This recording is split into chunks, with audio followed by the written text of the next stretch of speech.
Bonjour à tous, aujourd'hui nous allons voir comment gérer des avoirs d'annulation au sein de votre facturation.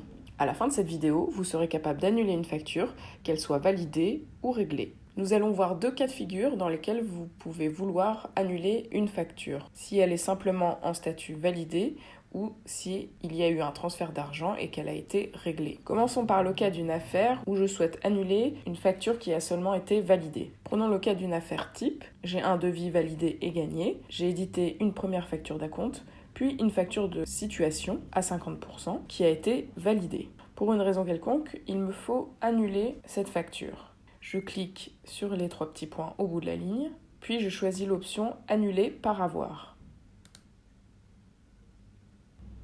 J'arrive directement sur le module d'un avoir d'annulation. Ma facture annulée est bien la bonne, l'affaire également. On voit ici que c'est un avoir. J'ai mon client juste ici. Et au niveau des prestations, j'ai automatiquement la désignation avoir d'annulation de la facture concernée. Vous pouvez choisir de modifier l'intitulé ou de le laisser par défaut. Une fois que tout est bon, il vous suffit de valider votre facture d'avoir d'annulation, juste ici. Je confirme. Et je retourne à la liste. On voit que mon acompte est toujours là, que ma facture de situation est bien en statut annulé par l'avoir d'annulation juste ici, qui est validé. Pour avoir une vue d'ensemble sur la situation, on peut également cliquer sur l'affaire. On voit bien que j'ai toujours mon devis, 3 factures, comme on vient de voir dans le listing, l'acompte, la facture annulée et l'avoir d'annulation. Et dans les règlements, il n'y a plus que l'acompte qui n'a pas encore été réglé. On peut également voir que dans les règlements en attente, nous n'avons également plus que l'acompte et le montant de la facture de situation n'est plus comptabilisé ici car il a été annulé. Voyons maintenant la même chose mais dans le cas d'une affaire où j'ai toujours un acompte mais ma facture de situation a été réglée, c'est-à-dire que j'ai reçu l'argent de mon client. Pour annuler cette facture, c'est la même démarche que précédemment. On clique sur les 3 petits points et sur annuler par avoir. Les éléments sont les mêmes que tout à l'heure, la bonne facture à annuler, l'affaire, les prestations remplies automatiquement.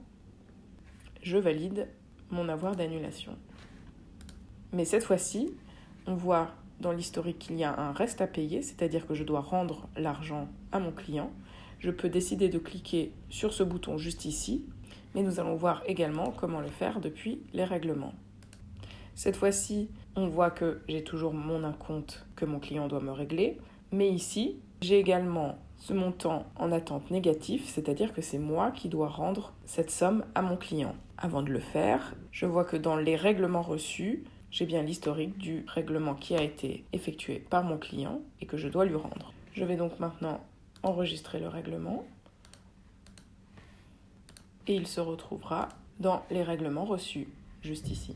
Si l'on regarde où on en est dans mon listing de facturation, on voit que l'acompte est toujours ici validé, la facture annulée, et cette fois-ci, l'avoir d'annulation est réglé car j'ai remboursé mon client. On retrouve les mêmes informations au niveau de l'affaire, ici, et lorsque l'on regarde l'historique des règlements, on voit que je peux enregistrer un règlement pour l'acompte lorsque mon client l'aura effectué, qu'il y a eu un règlement de la part de mon client sur ma facture de situation, et un règlement de ma part en négatif dû à l'avoir d'annulation. Vous avez le récapitulatif disponible juste ici qui résume toutes les actions effectuées jusqu'à présent. Votre démo s'arrête ici. Merci d'avoir suivi ce tuto vidéo avec nous. Rendez-vous sur notre page de Foire aux questions pour d'autres tutos vidéo ou articles d'explication pour vous aider à mieux maîtriser le logiciel. Si vous souhaitez une aide personnalisée, envoyez-nous votre demande à l'adresse info@webdevie.com. Merci et à très bientôt sur Webdevie.